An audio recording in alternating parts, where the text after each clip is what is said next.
Story 1.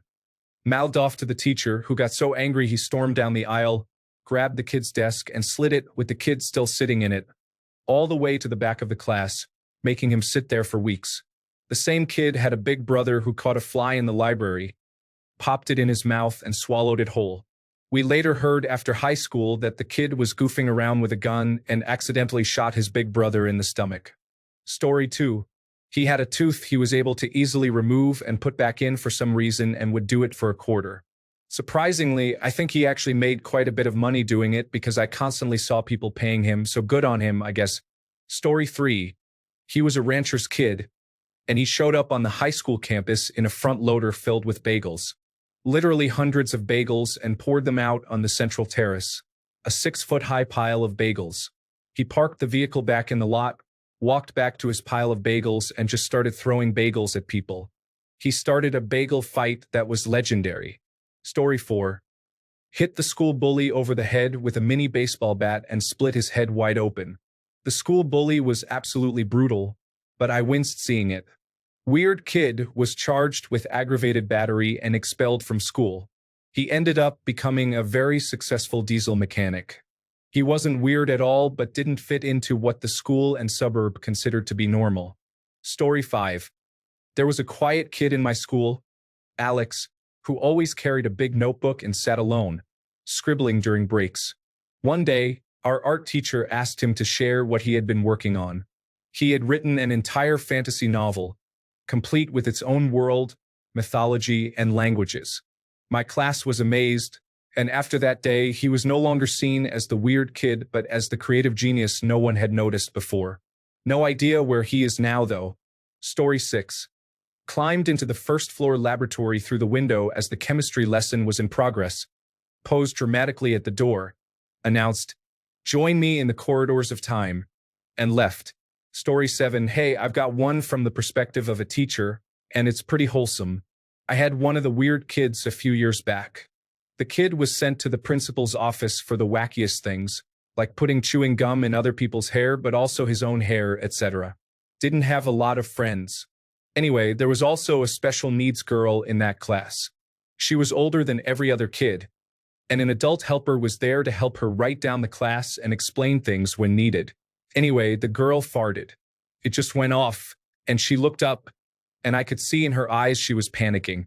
Being the special needs girl is always hard, but to be the special needs girl who farted in a class full of 12-year-olds was even worse. Now, to the credit of my students, they wouldn't have mocked her outwardly, and they were pretty understanding of this girl's situation. But before realizing that it was her, they would have made comments and asked who had farted. Already, I could see a few kids looking up from their papers. They all had the look of who farted, and some were already laughing. But then, out of nowhere, the weird knight in golden armor looked up from his test, grinning ear to ear, and ripped the nastiest fart I've ever heard.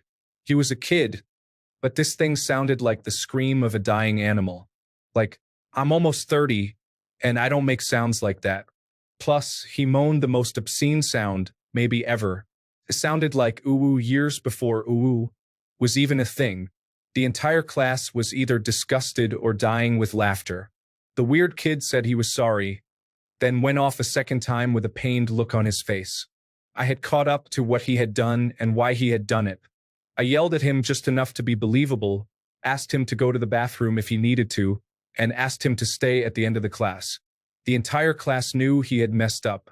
They all went back to their test, and the weird kid acted like nothing had happened. At the end of class, everyone left, but I told the weird kid to wait at the door. The girl's helper came to me and was like, "Okay, quick heads up, I think he did it on purpose to help the girl." And I was like, "Yeah, I think so too, but let him say that because maybe it wasn't it." I was 99% sure it was what he had done. But anyway, I let him back in and asked him why he had done that. I also told him I thought I knew, and he admitted that yes, he had done it to cover for the girl because he didn't want her to feel bad about it and that way people laughed at him, but because he was always doing things people laughed at, it was okay. I told him it was a cool thing to do. He agreed and went on with his day like it was nothing. Goddamn hero. Story 8. He knew how to imitate the voices of the teachers very well. Sometimes he made jokes to the teachers by imitating the voice of the director. He was so funny. Story 9. Dude brought a waffle maker to school, and during physical education, he stayed hidden in the dressing room until they locked it.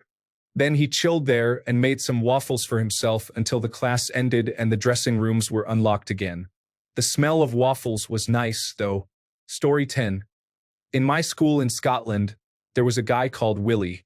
If you shouted, "Willie, give us a wiggle," he would tuck his arms in like a T-Rex and shake his hips back and forth.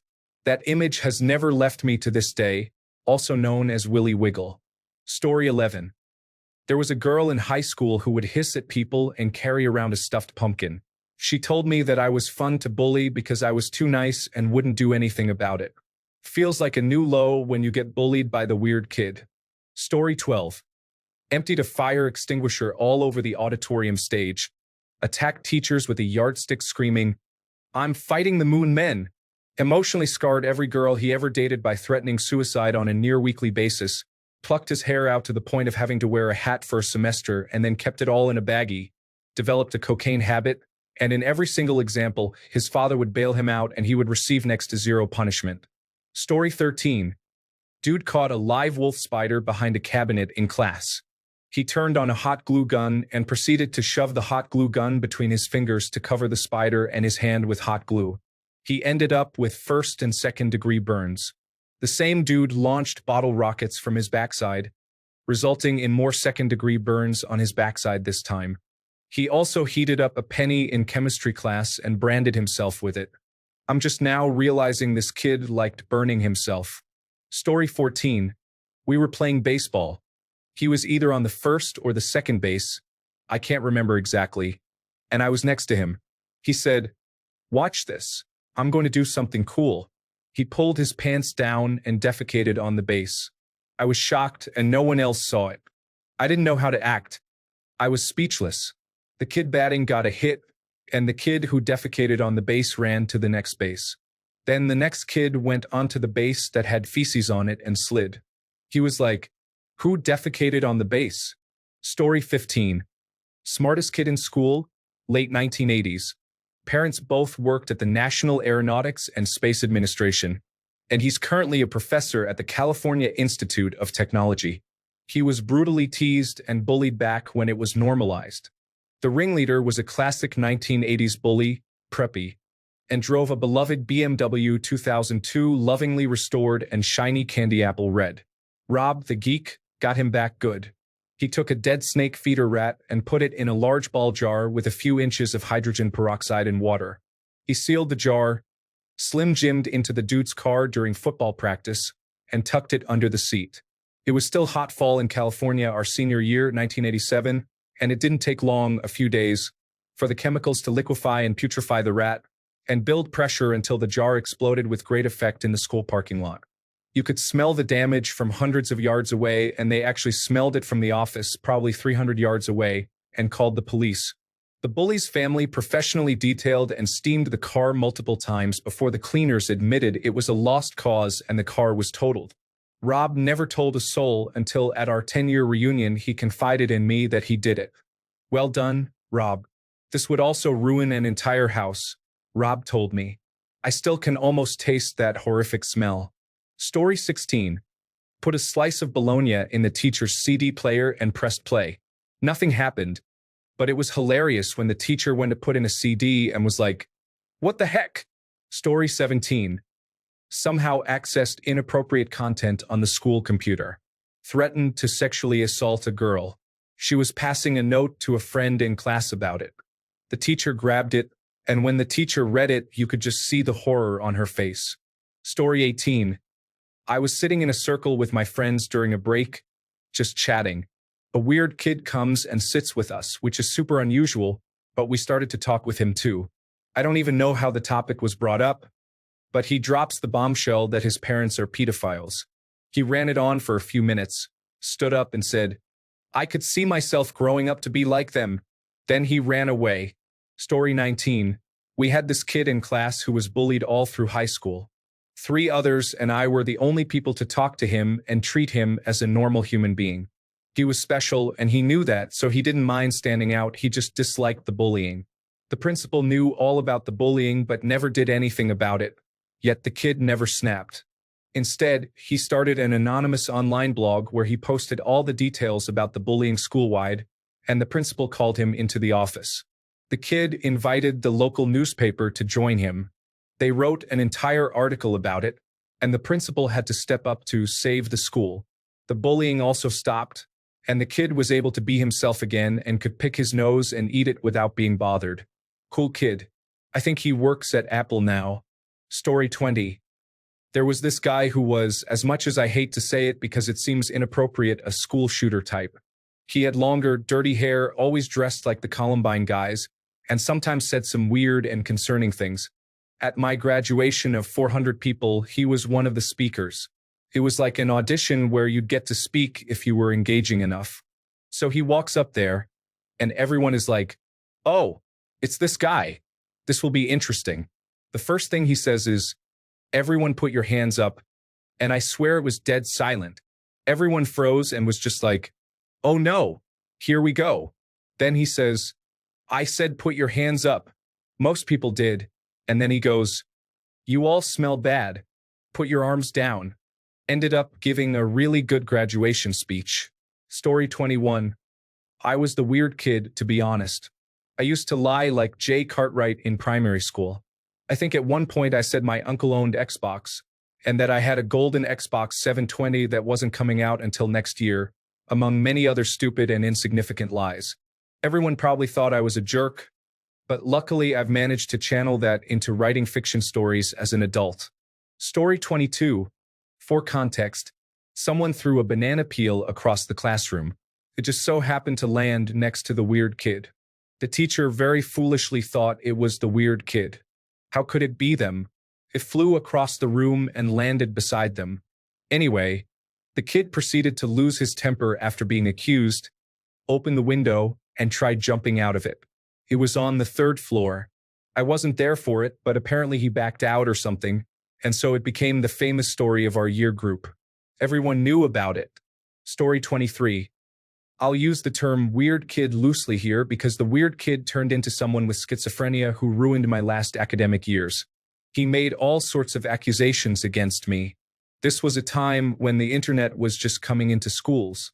Literally every single pupil turned against me, and for 2 years I was truly alone.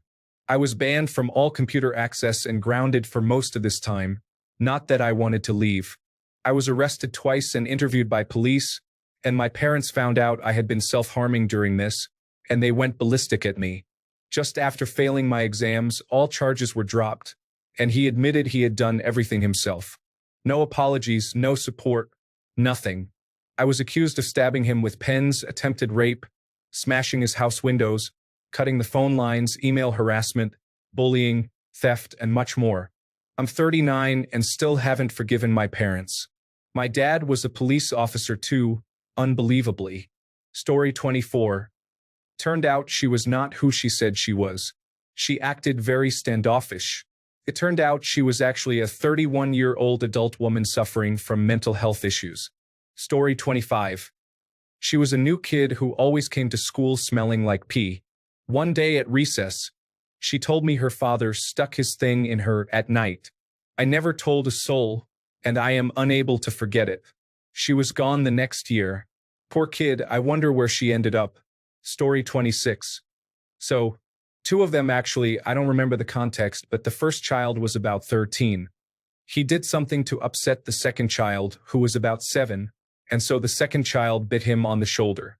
Her 2 front teeth stuck, and when she pulled back, her 2 front teeth were stuck in his shoulder. She screamed, he screamed, and they both went to the nurse's office. They both went to the hospital and both got suspended for a while. When they came back, she had no front teeth, obviously, and he had a bandage on his shoulder. He took the bandage off and it was all infected. The nurse became aware of it and called him in. Apparently, he went to the hospital, but the mother couldn't afford care. So they both left without being discharged. So he didn't get any medical attention. A human bite can be worse than an animal bite. This time, apparently, The nurse threatened to call child services if the child didn't seek medical attention. He was out of school for weeks. He came back and was basically fine. Story 27.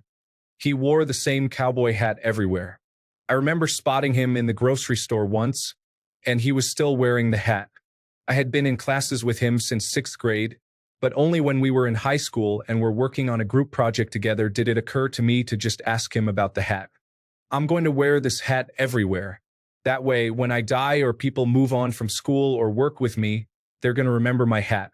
Or see a hat like it and think of me. And you know what? It worked. I remember you, Garrett. Story 28. There was this guy in my high school named Mike Tyson. Yes, that was literally his name. He was high-functioning autistic with an incredible knowledge and obsession with cars and motors. He didn't take nonsense from anyone, not even faculty. He acted like the king of the school and would make motor sounds while power walking through the hallways and cutting people off. It was hilarious because he was so serious while doing it. Nobody seemed to mind it either. That's just how he was, and we all accepted it.